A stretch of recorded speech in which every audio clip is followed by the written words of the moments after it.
I'm Ike Crawford, and I'm here with Brian Atkins, and we're with Clever Kaiju. We're both members of this community, and this is a Kaiju Encounter where we're going to have a conversation about our journey as artists. And there's many more in this series on the YouTube for Clever Kaiju.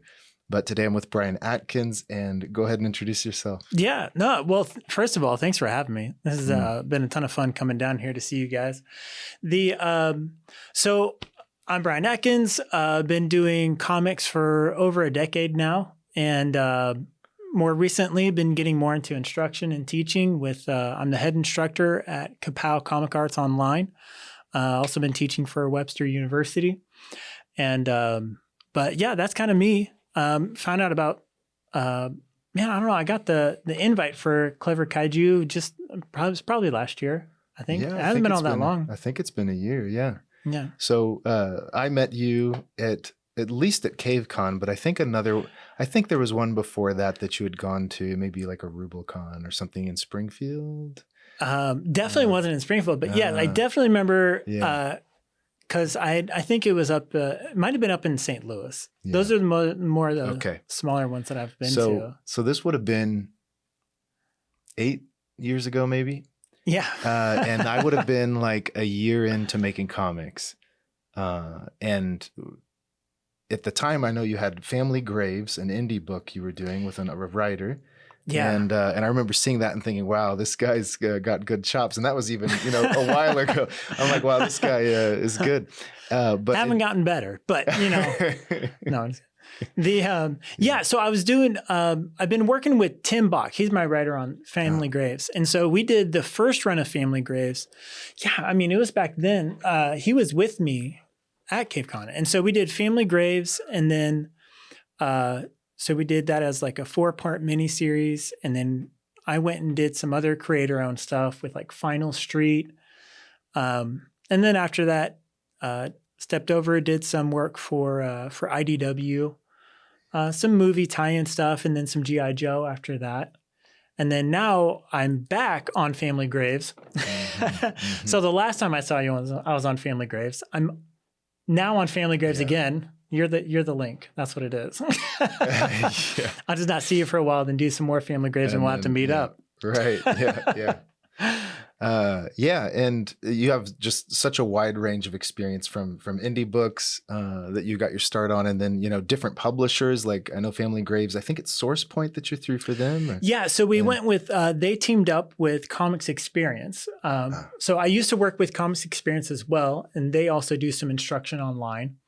And so they had a partnership with Source Point Press. I worked with them, and then for Final Street, we went over to Devil's Due Publishing, and we did that through them. And then now with Family Graves, well, that's a bit more up in the air, but Comics Experience is doing their own publishing now, which is actually really cool. So that'll probably be put out through them, but we're working on the second volume right now. So I've been struck by your skill and your it's like you could say classic comic book skill. You work digitally now, but not always were you. So, but you have this discipline and this like you'll do the job for the client, right? And you'll do it in a professional manner, and your art has just such a nice polish, a nice quality to it, with good structure underneath. Well, so it's and I just find that interesting. If we might go into your story some and kind of look at that didn't come out of nowhere. You didn't get that skill out of nowhere. So I was really lucky in the fact that my brother Robert, he's about 6 years older than I am. So Robert Atkins, he has he worked in the industry.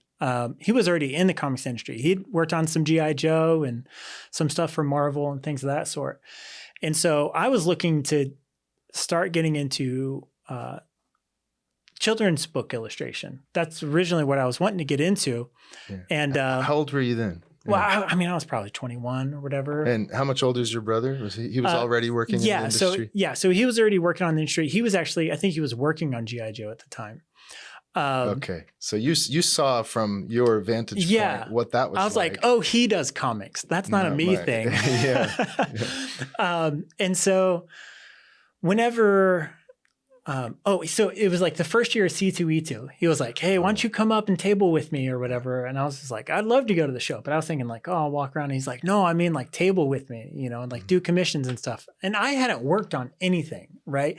I didn't even have prints or whatever. I literally sat next to him with like a pad of paper, and I might as well have just put up a little sign that said, I promise I can draw, with like this much for commissions.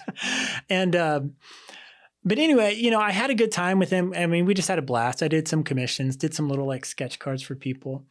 But it was the week after the show, I got an email from one of the people that I did a commission for. And he's like, I got a story. Would you be willing to draw it? Wow. And I was like, I guess. I don't know how to do that. And I was like, Robert, help. What happened was my brother Robert, he was living in Springfield, Illinois at the time, and I was down in St. Louis. And so just every weekend I'd go up to him, we'd work on layouts and stuff, and then then I would ghost on whatever books he was working on. So I'd help him transfer layouts, or I'd work on some backgrounds for him while he would draw in the characters, or I would fill in blacks and things like that. And so, I mean, it was fantastic. So I learned from my brother a lot of the basics and things of that sort. So I'd go up there, help him, and then I would work on my own stuff and then show that to him. But it came with a kind of instruction that only like siblings can give you, where he's like, that's wrong. That definitely doesn't look right. You should fix that part, And I'm like, okay. Yeah. This is not the wise old mentor. It's just, But he was fantastic about it, and I learned it that way. As I was working on projects, which I honestly think is the best way. If you want to learn how to do comics, start working on a comic and then just get better while you're working on it. Don't try and gather all the skills up. It's not a construction project. You don't need all the supplies first. You should start working on it. And then just that's the nice thing about comics. Each panel, you can try and do that next one better. And subsequently, each page, just try and make that next page better or make that next issue. And there's so many small breaks for you to improve in between each time you get to drawing that you don't have to be great before you start.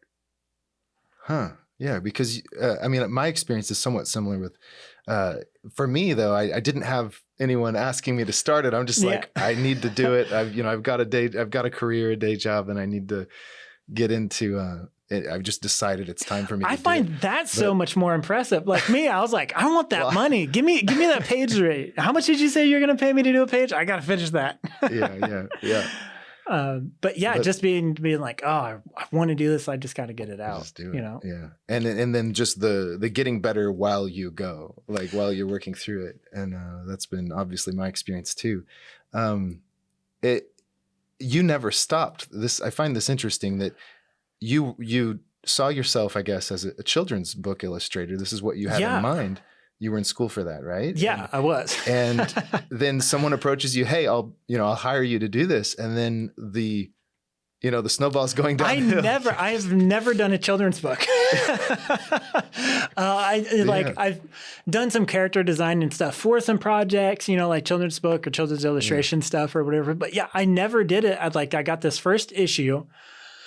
And it was this story called Out of Alexandria. And it was about the great library of Alexandria, right? So not exactly even like, here, a superhero punch him up, Oh, okay. Yeah. But I was like, hey, you're going to pay me to draw comics? Sure, man, I'll do that. And then, while I was working on that one, just started, and this is back when DeviantArt, was a main hub, for kind of like networking and things of that sort as well.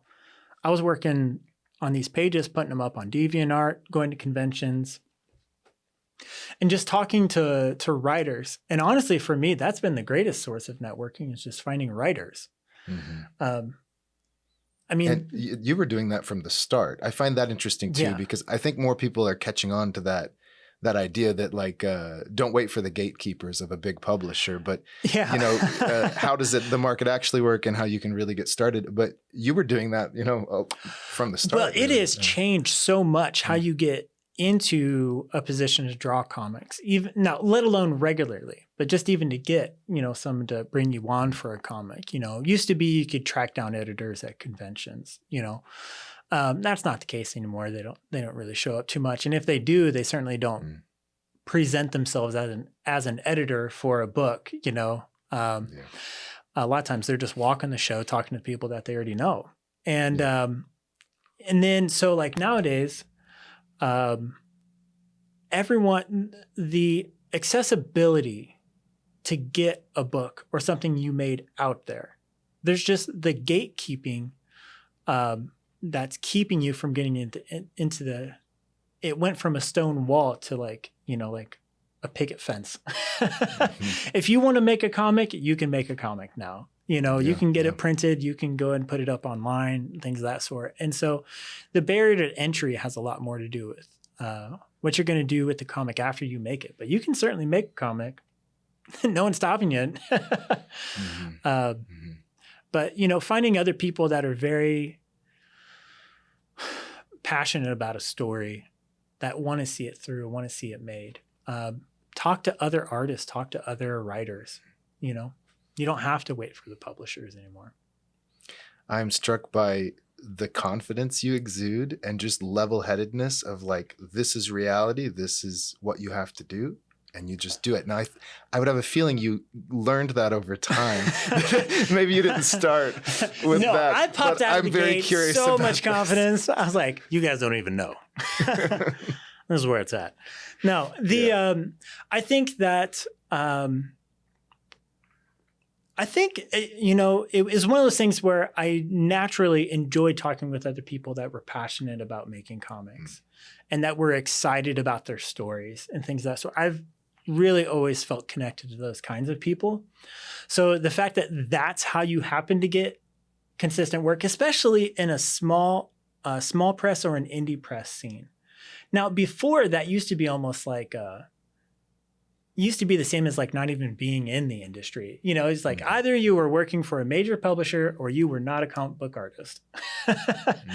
But nowadays, it's like small press and indie press. I mean, it's completely viable to have regular work, to put out great products and things of that sort. And a lot of times nowadays, a publisher won't even pick something up unless you already have issues in the can, like already ready to go. So you got to make it anyway. So might as well do it with someone that cares about what they're making, And, but it was easy in that sense that you had so much passion going into it, and you're talking to people that are also so passionate. You put yourself out there. Well, I was always interested in story, like just the ability to tell a story with art. And that's why I wanted to do children's book. Because for me, that was like so influential to me at a young age. And then whenever I started doing more illustration, I started realizing the skill that these illustrators have in children's books. And I was just blown away by it. I didn't have kids, and I was buying children's books on the regular. And but I was just really intrigued by the ability to tell a story for art. And then whenever I got a taste for comics, man, it just exploded, because it's not just one illustration showing a moment. You can build up to a scene. There's the interaction between characters. There's so many small moments that lead up. You can really feel the flow of a story through comics. And I think it's such a impressive medium for telling stories that's still, while more appreciated, underrated. Even though it was kind of an accident that you got into it. It was a total accident. Yeah. You got totally even bought after in. I'd been doing it for years, I was like, yeah, that's Robert's thing. That's not my thing. And then no, you bit the hook, the worm, and it got you. So, and that's like that's cool. Even now, that's what keeps me intrigued about it all, is the being able to tell a story. So like with your stuff, you've been telling your own story. I get scripts. Yes, which I have done very little of that. Yeah. So like for you, I think that's incredibly impressive. Like from the germination of the idea through, it's, the Mm-hmm. conception of it all and then putting it all the way through to seeing it at the end. Like, I find that really impressive. Mm-hmm. Mm-hmm. So how do you go about, because for me, I get the script. That's whenever it starts, is I take it from words to literary to visual. Ooh.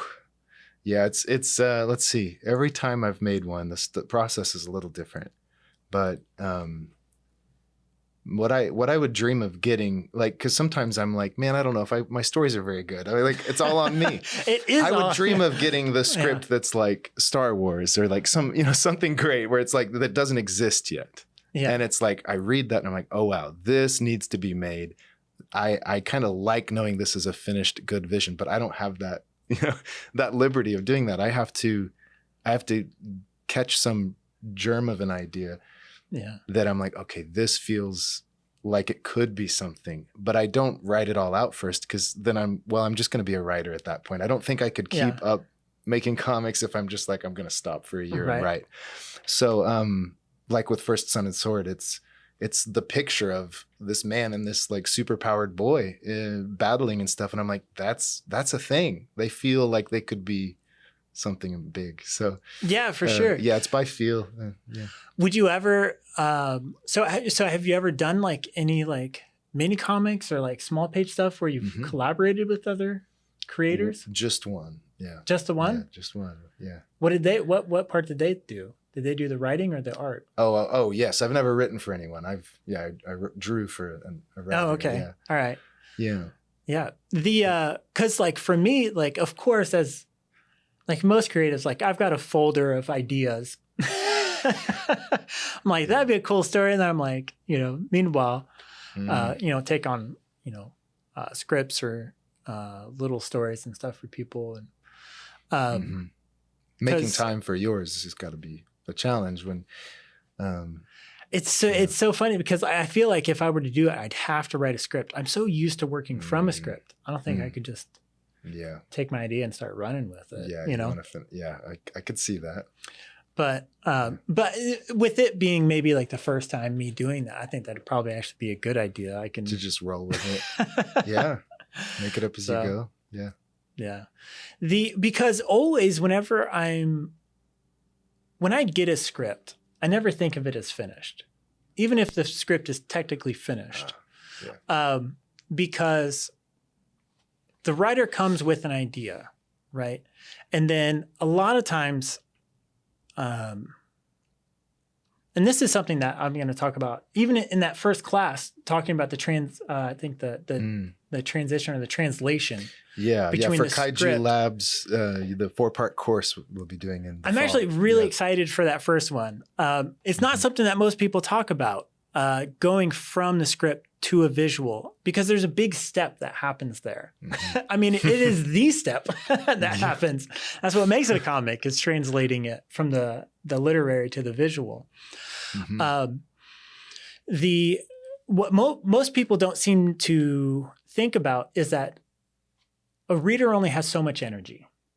When they pick up a book, they're starting with a well of energy to read that story, to, internalize it. There's literary energy and then there's visual energy. And so, for instance, you pick up a book and a comic and there's word balloons all over the place, just a wall of text. I know the feeling I get there. You get exhausted, right? At the end of that. Yeah. And then also there's sometimes whenever you open up to an expansive page and there's just so much going on, there's a visual energy that's expended, right? And so a lot of times whenever I'm reading the script, I'm thinking, okay, well, how much dialogue is there? What energy are they expending? And it's a part of balancing those two, like there's a lot of dialogue. I open up panels because I want the visuals to be calm and relaxing, or at least easy on the eyes. So that way the literary energy is being spent reading it and being able to digest that. Yeah. And so there's a lot of things that I may get the script, but that's not the end of the reader's experience. So to me, the story isn't ready. Like, it's not done yet. It's still just coming to fruition, Yeah. I wonder if we should go into that. I mean, that might be a good segue into into a bit about this, how you handle the script. Now we have the course that you'll be doing. So this is for sure. not the purpose of this interview, but I'm curious about so in a sense, when you get the script, it's a finished story, but it's not the finished thing, the comic. No, it's not the finished product. Yeah. And so there's some, you're not seeing it as a finished thing. I wonder what goes on in your mind. And based on how I change things from what I get in the script, I don't consider it finished. Because I picture it like a movie. Okay, so everybody visualizes things differently, right? Like you get some, what is it called? I can't think of it. People who can't visualize things in their head. I just read that like a week ago. Yeah, something like that. Anyway. Yeah. But some people see nothing. Some people see an abstraction. Some people see an actual picture of what it is they're thinking of. When I'm reading scripts, I see small movie clips to a point that whenever I'm reading the script, I'm kind of seeing it in my head. I had to think pause. Like I actually think pause. But that's just so your memory can catch up, so you can process it. Well, when I'm reading the script, I really get into it. The first, I'll read a script completely through once or twice, just to catch the feeling, just to read it as the story, and things of that sort. But whenever it comes to me thinking about, okay, I got to start drawing this now, I have to do like the pause, and I get a general idea of what I'm thinking will be the shot, or that panel. The next thing I do is in my head, I think of it like a 3D model, and I'll start scooping around for, well, would this be a better shot, or would this really capture the energy that's going on? And so I don't have a clear picture in my head of what the panel is going to be. I get there, but I do that mentally. I just want to make sure I'm getting that, because that's interesting. It's completely if you're seeing a movie almost, then it's almost, it would be like a camera on a space from a particular angle and with edits, but you see it play out in time like a movie would, and then you translate it into panels in a very literal sense. So it doesn't have like the nice zoom ins or like the far away shots or things of that sort. Normally it's just like I'm just thinking of the characters, like, oh, these are the people in the room. It's only after I kind of like press that pause button in my head. And then I'll start moving the camera angle or zoom in, zoom out in my head. And that's not how it used to be. It's just after years of, I think, drawing a scene and then being like, that just doesn't hit right. Like I need to try that again or try another angle. And, just working with those skills of thinking of the shots and stuff. And because even whenever I think of comics is just such a process. I may do the thumbnails or even the layouts. And by the time I go to pencil it or ink it, I'll probably change it again. So even whenever I draw down the layout, to me, that's not finished story. It's not until I turn it in that my part is done. But the colorist has other plans. Plenty of times I've gotten pages where I sent it off and then the colorist came back and I'm like, oh, okay, cool. I guess we're doing that. Right. Yeah. In both good and bad ways. But a lot of times whenever, again, working from the script, I will have all my panels, and this is something I'll talk about in the Kaiju Labs lesson, is say there's 5 panels on the page, right? I do a star panel and a circle panel, okay? The star panel is my visually important panel. It's what I want. If someone just looked at that page, that's what they would look at. That's the panel they're going to just naturally gravitate towards looking at. Either that's the one where I'm going to break panel with like the character coming out, or that's going to be explosion, or that it will be the visually dynamic panel. And then I have a circle panel. That's the story. That's the one that's the most important to the story. If that panel wasn't on that page, you wouldn't understand what happens on the next page. Which, as even a writer, and this is good information for a writer, if you don't have a panel on a page that if you took it out, you wouldn't understand the next page, then your story is not condensed enough. It's not potent enough. Ooh. So like otherwise, if I could take out any panel on a comic book page, now some of them aren't necessary. Some of them are just steps from one moment to the next, right?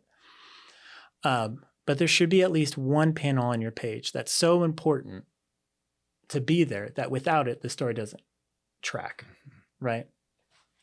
And so I'll circle that one. That one's not always the most important, but then instead of trying to make all 5 panels really good looking or equally important, I have a visually important one and a story important one. And if I can make those 2 shine, then the other ones just support moving from those panels. And so that's how I approach my pages. Because like with anything, when you're taking people through a story, each moment can't be vying to be the most important moment. Mm-hmm. Some are supporting, some are to get you from here to there, some are more purpose-driven, and then, it's kind of like music or anything else. You want to build up to that moment, Mm-hmm. So at least that's how I approach them. So yeah, that makes sense. Yeah.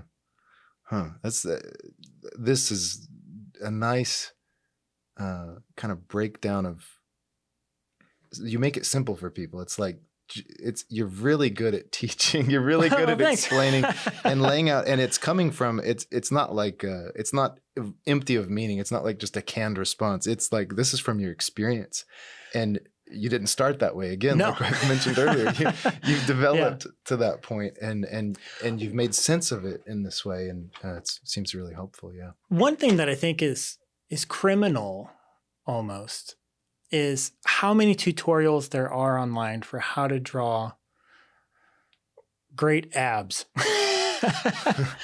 and how little there is to tell a good story, or at least how to approach that. I mean, because really, what's the purpose of being able to draw that good character? If not to evoke an emotion, to tell a story with it, for it to be doing something, and then, but I think it's because a lot of times we think of story, there's a lot involved, right? Like, as as well, there's just so much involved in story, but there's also just, 1,000 muscles in the body, right? So yeah, which ones do you pick to show even? Yeah, exactly. Same thing there. So it's like, for me, it's all about breaking it down, same as I would with anatomy. You worry about groups, I'm not going to go over every muscle in the deltoid. First, you got to understand just the basic shape the shoulder makes, And so for me, whenever I'm talking about story, I have to break it down. That's part of my pages. I can't focus on everything. Well, I can make 2 panels important. Mm-hmm. Well, what should be important? I want to make the page look cool, and I want to make sure the story makes sense. Well, I'll focus on those too. Right? Yeah. And then I think a lot of it also comes from, I just love reading comics also, I think of my experience as a reader, when do I get burned out on reading a book? I can't think of the last time I've rage quit a comic. I've done it to books all the time. I have a lot less patience for that. Too many words on a page. Yeah, exactly. Ugh, reading. Yeah. And, but oddly, I will put down a book and I'm just like, ugh. Yeah. But there are some, my most recent experience, and this was, to me, it made me so excited about comics as a medium, was the Transformers by Dana Warren Johnson. There's one panel where in the background, and I don't do this enough, but there's this kick-ass moment with Optimus Prime, and then behind him in the speed lines, it says, the song. And I immediately started singing the Transformers theme song in my head while I'm reading it, while all this awesome moment is going on. And I'm all energized singing the Transformers theme in my head. And I'm like, man, what just a innate visceral reaction to just that bit that he tossed into the background in the speed lines, in the sound effects.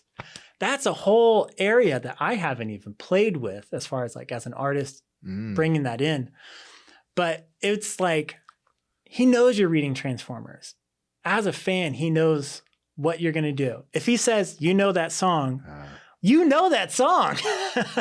Right. Yeah. So as an artist, you know, you can tell he's having a blast drawing it. You know, he's doing the story as well for that, at least for that first story arc, you know. And I think that's where, when you find a passion for what really makes people have an experience, you can start bringing those into your own works and stuff. And I'm looking forward that, like, I see those as places where I can really grow, that I just, you know, in my own art. Like I got Jazz talking about it. I know. Like, It's you know? awesome. I need to read that still. Gosh, yeah. Like the way you're talking, it's like someone, especially someone newer, maybe perhaps with less experience, you get bogged down in the details of, you know, you just let the story unwind. Okay, now I need another panel, and like you just get bogged down in the details of the craft, the work involved. But and then we forget that it's to communicate.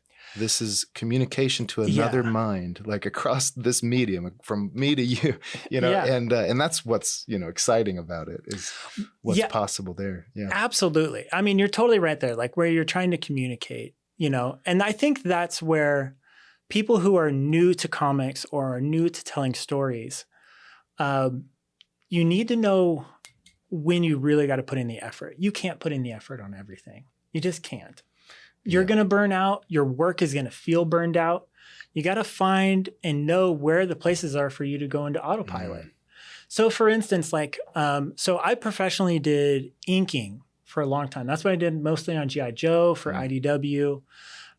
Inking and coloring were a lot of my responsibilities for some of the board game work that I've done, you know, for Renegade Games and different things. So in that sense, I can kind of go into autopilot when it comes to my final lines.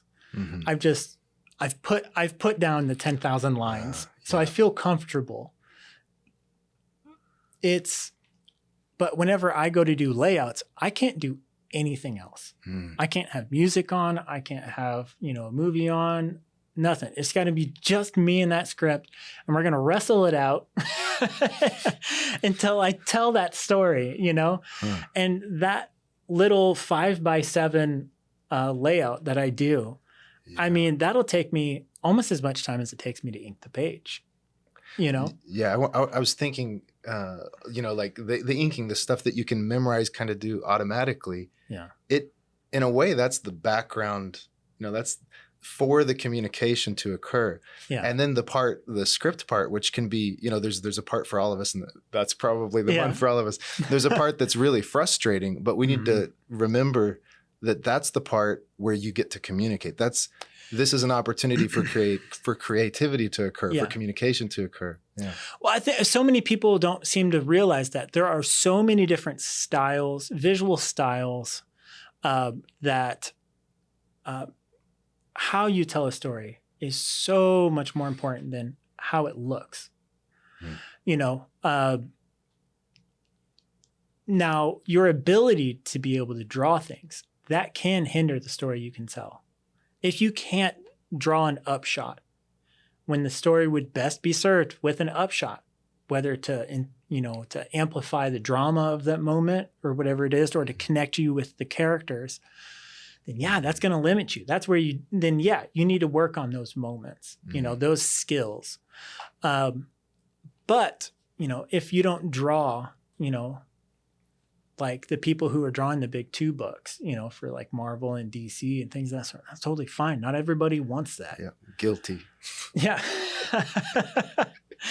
It's all about if you can, you know, draw them in and, you know, you want them to feel what they're supposed to feel.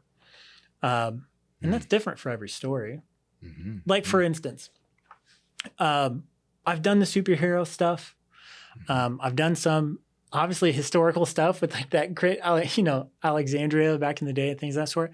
I'd love to do some comedy, like a comic with comedy, just because I would love to play with the different beats, the different story beats, the pacing, you know.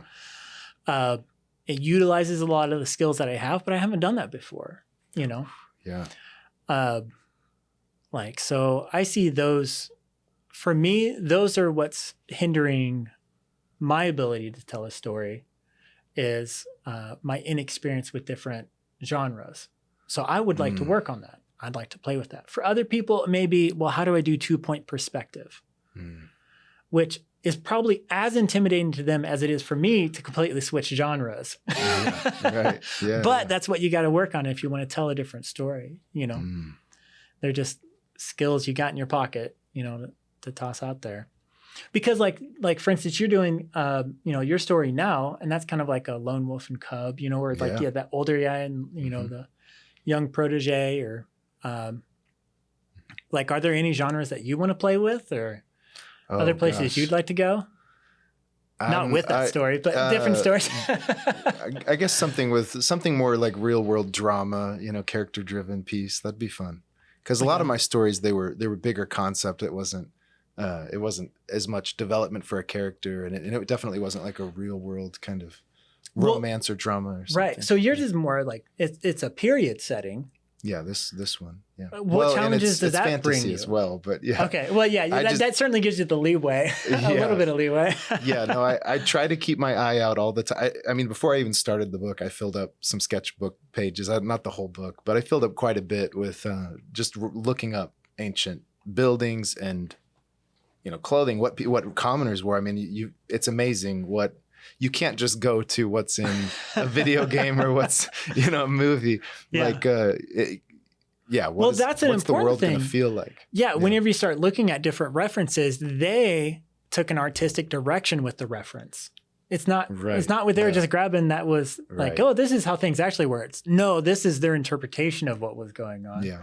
So, yeah, you're right. Yeah. Like, you can't just grab it from, something else, pop up Assassin's Creed and take screenshots of different time periods, which I know for sure was definitely an excuse of mine to get, like, I think it was like Assassin's Creed 2 or whatever. I was like, oh, this is going to be fantastic reference.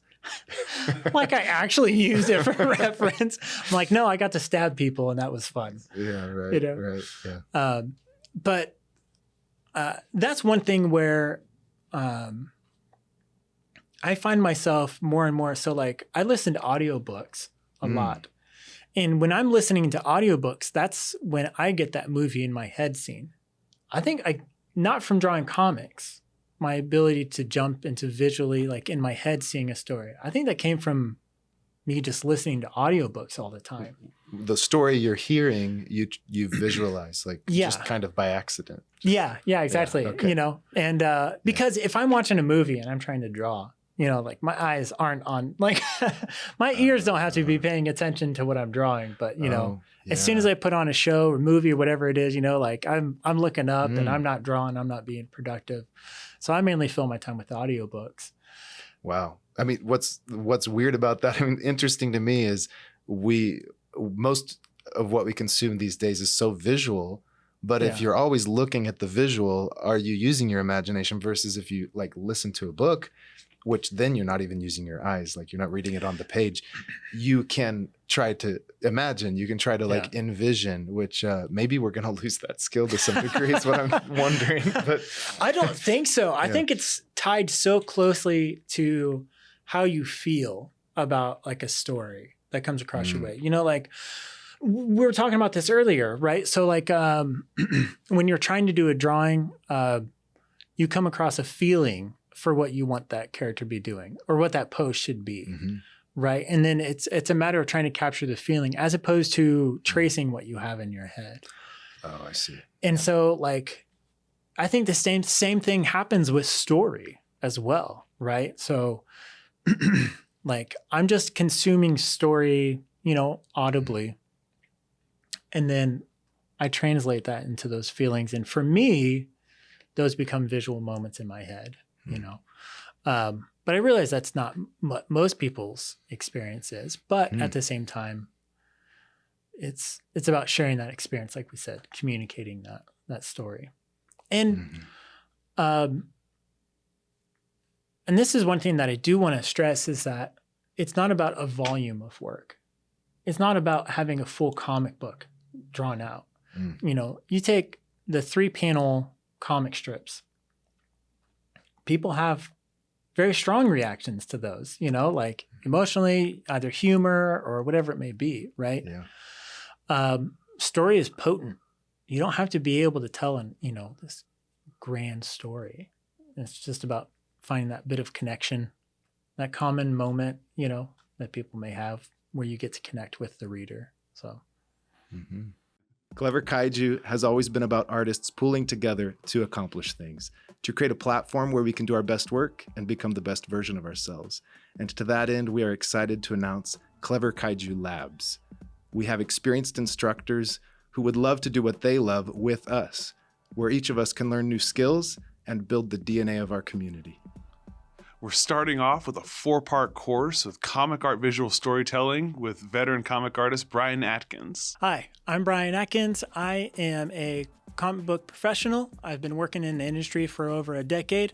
I'm also a head instructor at KaPow, Comic Arts Online, and I'm actually really excited to be partnering up with Clever Kaiju and going to be teaching their 4-part storytelling, visual storytelling for comics. So I'm going to first be doing a teaser one, which will give you a chance to jump in and try one of the classes. That will be over the mannequin, which I consider the secret skill to drawing comics quickly. After that, there's going to be a 4-part series, which we do on comic visual storytelling. We're going to cover things like pacing, interaction, flow, and just a lot of things that are going to help tie your comic pages together and help you really tell the story that you're looking to tell. I'm going to be covering each of those in a 45-minute discourse where I will be teaching each of these things. And then after that will be a 45-minute interactive period where you'll get a chance to ask questions and get further into the meat and potatoes of how this is really done and how it applies to your work. So I think we'll have a really great time. I'm looking forward to it and look forward to seeing you there. We're very excited to be providing this opportunity to artists and aspiring comic creators. So sign up at cleverkaiju.com/Kaiju Labs. So you've been at this quite a while, and I'm sure even now, and I'd love to hear about this too, even now, what struggles you have or what the challenge is, what you work towards is probably different than it was, 8 years ago or something, or when you started. But maybe you could talk about some of those, crisis points or challenges along the way to where you got here too. Well, there is definitely a shift when I first started out, it was always just something I did on the side. It was like I was a security guard and did comics. I, worked this regular job and then just did comics. And even now, it's a part of what I do in the work. And so I think that for me, now with comics, it's all about time, right? There's always there's a deadline, there's work that you got to get done. You got to produce it. You don't feel like drawing. Well, you got to draw. Too bad. Now I've worked primarily in small press and indie press. And a lot of that has to do with, with what you don't get with as much exposure as many books out on the shelves or, even a page rate. Yeah. You do get in a lot of freedom and time, which became really important whenever I had kids. I've got 2 boys, and, it was only the first 2 or 3 years that I did comics where I didn't have kids, and stuff, and was having a family and also working another job and then also doing comics and stuff. And so, it's being able to find the joy in a part of the process. I mean, I don't always love drawing comics. And not every day I wake up and there is just sunshine coming out of my eyes and I get to draw comics today. It's oh God, I got to finish this page. It's staying up late. It's getting up early, and trying to fit it in when I can. But over the years, the way I've been able to stay consistently working is I had to have a really good understanding of what each step demands of me. So layouts, I've got to have a lot of energy. I can't do that when I'm burnt out. I can't do that when I'm tired. Inking, I can do that when I'm, well, I've got a rule. It's like Gremlins rules for inking. I don't ink after midnight. I don't, whenever I was inking traditionally, I couldn't have water, or drinks or anything liquid. I mean, it was straight gremlin rules for inking. Okay. Yeah. But,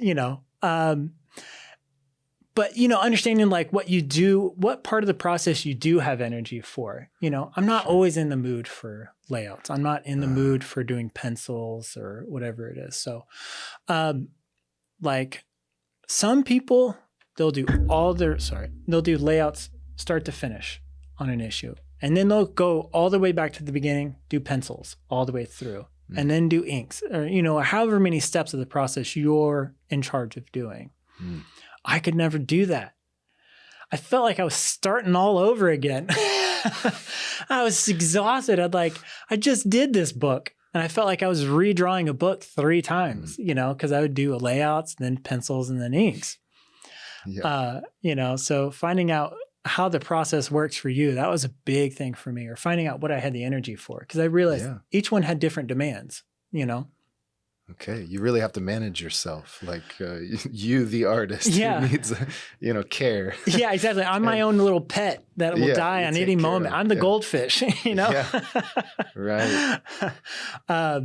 So that was a big part. And it came from no longer denying who I actually am. I had to be okay with who I am. Am I the kind of person that can do pencils all the way through and then do inks? Like, I shouldn't force that upon myself. I'm not going to make a good book. It's going to be slower and all this other stuff. The nice thing is that working with indie and small press, I had a lot of that freedom. I could say, hey, just so you know, I'm going to give you layout for a page and then a finished page for that same layout, just so you know. And if they're not willing to work with you, then maybe that depends on who you're going to work with, But I know that because surely, do you do a similar thing? Because I know you'll finish a page on your YouTube, I think I've had a similar experience, I think, where when especially the first comic I made, but I used to be more rigid. I thought I had to have a complete script and follow, and then, thumbnail it, and then pencil, and I would pencil and ink a page in one go, but still it's all broken up in these steps. And what I've moved towards, because I also just manage myself and my schedule, there's no pressure at all on me versus with you. There's some, but there's no pressure on the deadlines. So I've gotten where I draw and color and the thumbnail, the drawing, the coloring, and sometimes the scripting is done page by page. Yeah. Yeah, it just depends on what you got to give, to that story. And for me, mine's different too, because I don't have to do it for very many hours a week. If I really had to push my animal, my pet, along my goldfish, then I would really need to manage myself. But for me, my animal's more of a donkey now. Just get to work. I will trudge along if I need to. Yeah. I've got, so I just, I try to do it in 1 or 2 stretches in a week for a few hours here and there. Well, I think that whenever you're, because now I have worked, whenever you work for some of the bigger publishers or whatever, it's we need these pages, we need these by these days. And you just got to get that. Sometimes you just got to get that work done. And that's certainly its own discipline, just being but even then, when I was doing just inks, and I just had to knock out these pages, so many pages this week, or it would take the penciler some extra time, or even the writer would be behind schedule. And then I, as an inker, I had to make up some of the time. And then likewise, the colorist would have to make up some time on the back end to keep the book on schedule. Even then, I know faces are something that I really enjoy doing. I don't like doing random bits and bobs in a room. That drains me. So even starting with something that would make me happy, and then I'd start feeling in the mood to ink, what stuff I can coast on, what stuff I really have to concentrate on.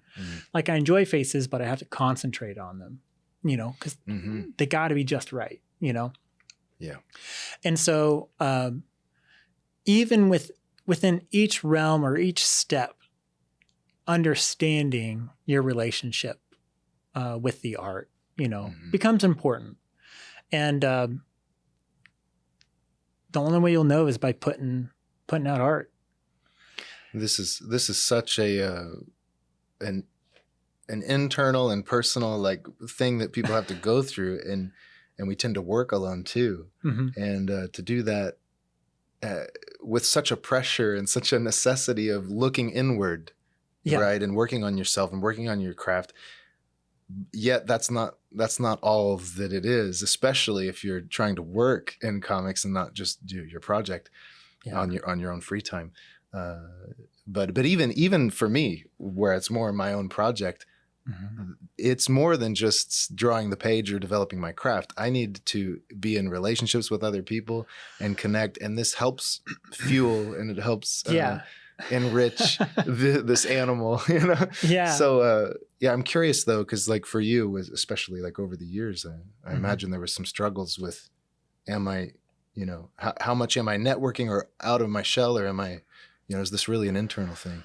Oh man, I mean, networking has always been the thing that I probably did mostly indie small press stuff because I networked indie and small press. Like I wasn't, I've done the cold call emailing editors and things of that sort, and been like, hey, these are some pages I've done. And then each month sending them some new pages or whatever it may be. I've never gotten work that way. Some people do, and, but for me, it's always like, oh, I met this artist at a convention and, maybe like their editor was like, oh, we need somebody for this, They talk to people they know, and then they're like, "Oh, I know somebody," and that maybe my name popped up, And that's where most of my not Indian small press works come up. It's just,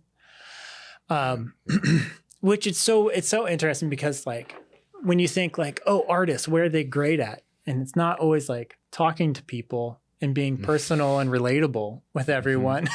That's not normally what you think of, Now I don't, I do pretty well in person. I hate bothering somebody when I'm not in person, So like as things have transitioned from going to conventions and talking to people and things of that sort, it's actually been more difficult for me. Because when I go to send somebody a message or whatever, like online or whatever, I'm like, why would they care? That's my natural response. But meanwhile, in person, like I can gauge whether or not they're interested in this conversation, or whatever it may be. So, so like that's my struggle now is trying to find my new way to network and manage that space. So that way I can continue to tell fun stories. And that's really what I'm looking to do, is just find creators that, I can work with while at the same time, allowing me and my kids to eat. I got to work and, but it's not all about just having fun. It's, it's a lot of work. It's so much work making comics. Just so much work. Yeah, right. But I think, the networking and things of that sort of people, I mean, a lot of people come in with this, with the, expectation that almost that you have to get discovered.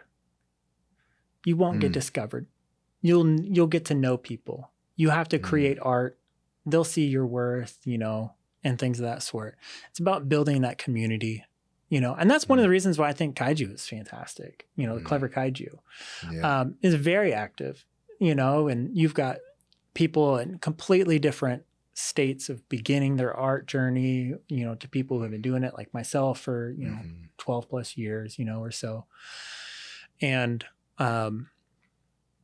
so there's a really good interaction there. And that's what drew me, to the community, is that it was, a community, people doing stuff, talking, things of that sort. So I think that's fantastic that you guys have cultivated that, Oh, yeah. Well, yeah. And our members, people like you make it what it is, obviously. Yeah. So really glad that you joined us with that.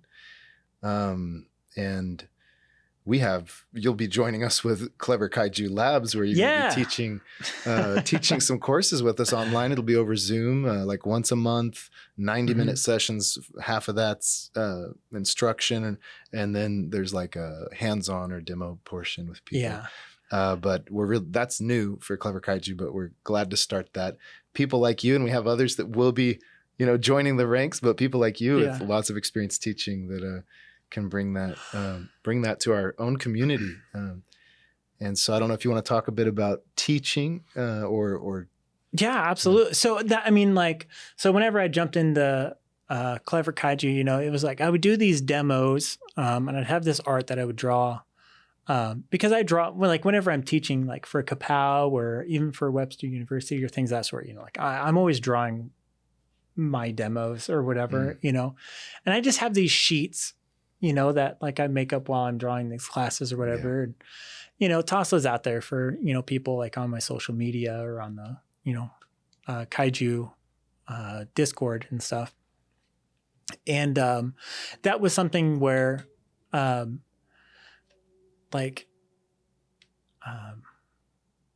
you had approached me about maybe like doing some instruction, I think you guys were already thinking about that on the back end.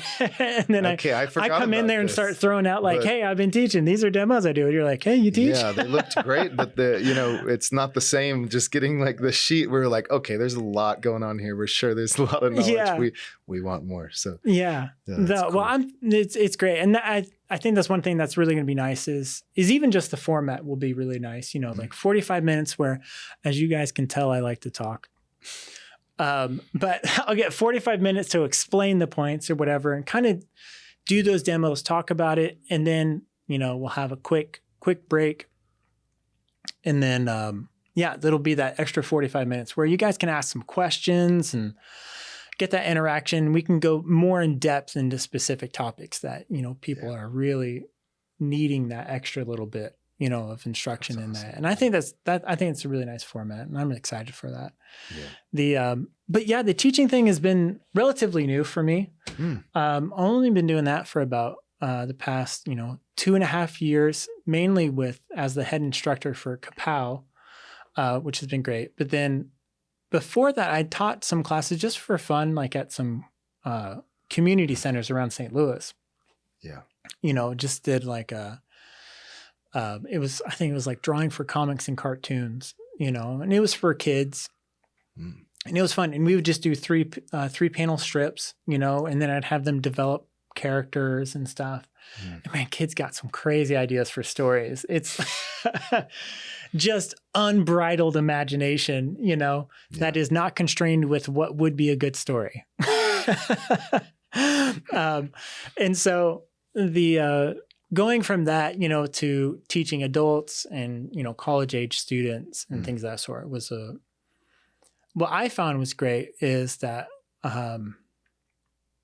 seeing them implement, you'd show something and then they would really just, take that and run with it.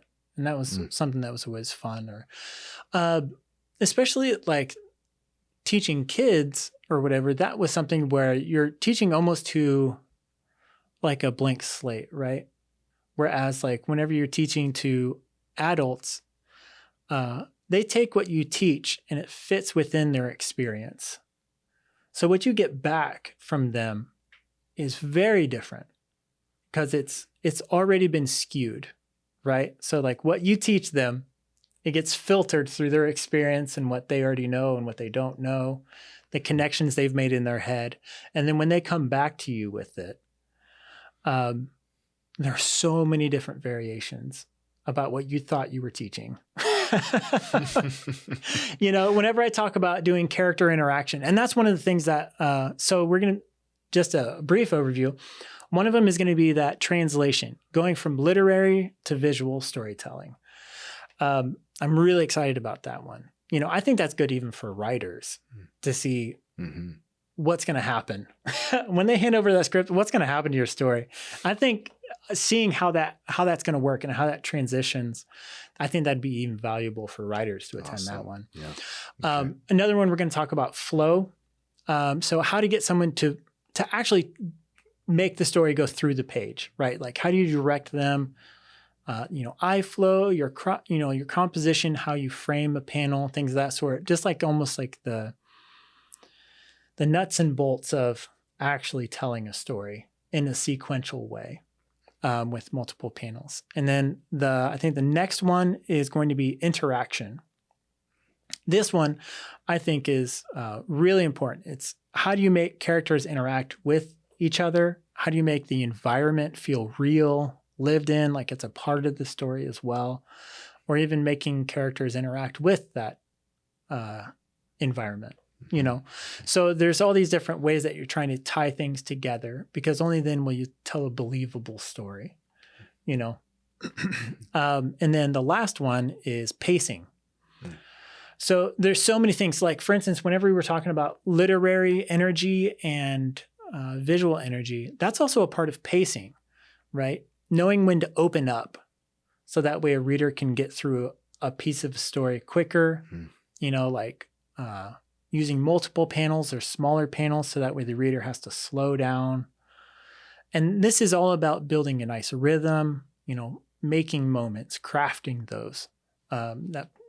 That pacing is so important, and so that's another thing that we'll talk about, is those are the four main topics about, and that's what I think four main topics for visual storytelling are, so yeah, great. That's kind of like what we broke it down into being. So yeah, you seem to have grown into quite the teacher. Like, I guess you didn't see yourself as one, but look at you go. I mean, something in you made you want to even teach kids for free. So I mean, you seem like such a natural well, I got teacher. paid, but you seem like a natural teacher. Okay. Yeah. Yeah. Well, I think, a lot of it, I've had to be very intentional with making comics.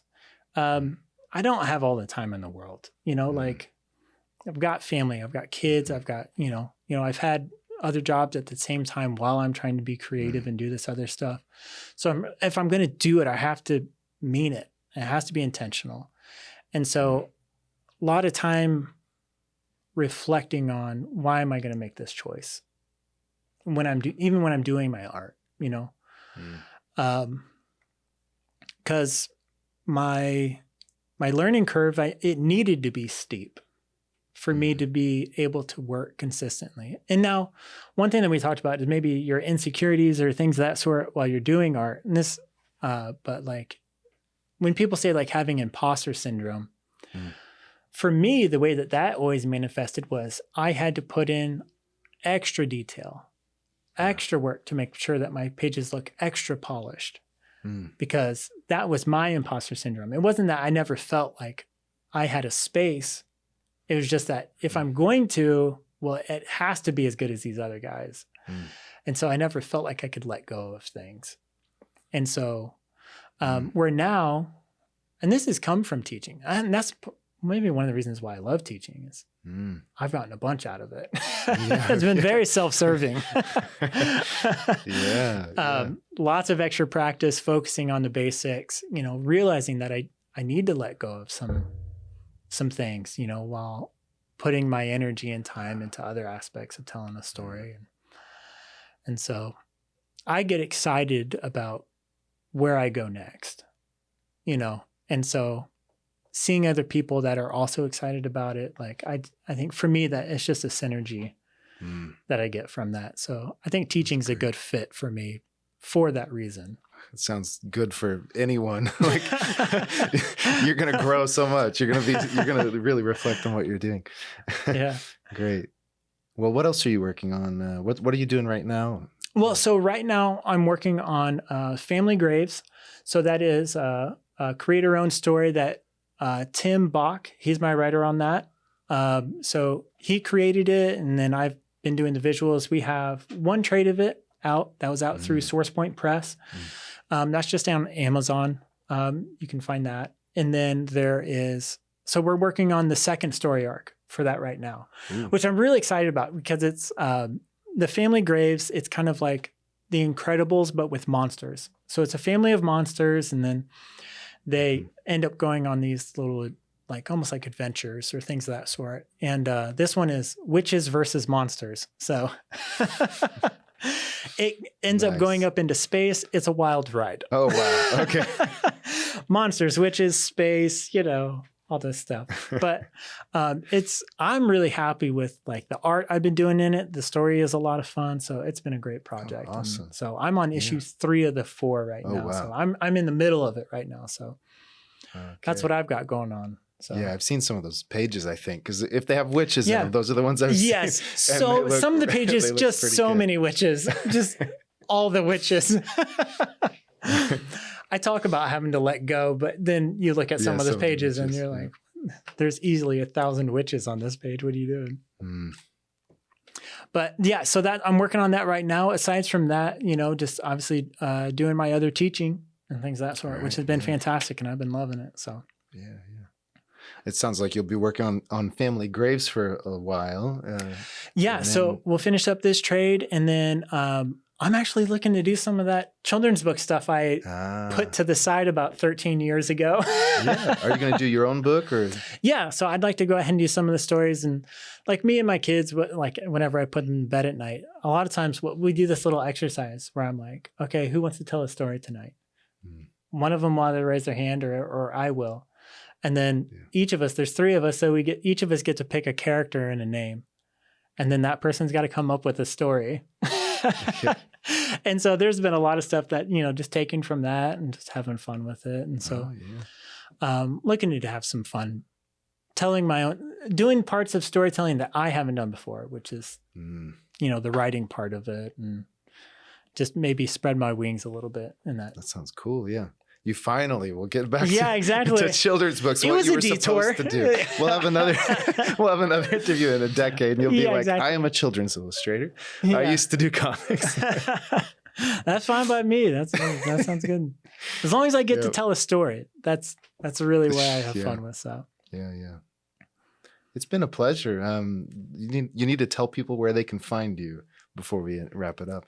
Honestly, on most socials, just type in Brian Atkins art. You'll find me like Instagram, Facebook, that new Kara app, which I've really been enjoying, Blue Sky, all those. Just Brian Atkins art, and you'll find me. Awesome. Yeah. And on cleverkaiju.com/Kaiju Labs, you'll be able to see how to sign up for his courses.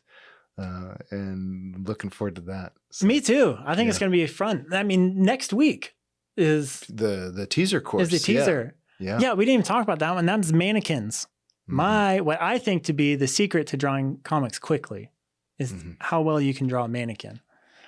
So for those juicy tidbits, drop in on that. Well, thank you so much. It's been a pleasure. Yeah, absolutely, man. Thanks for having me. Okay.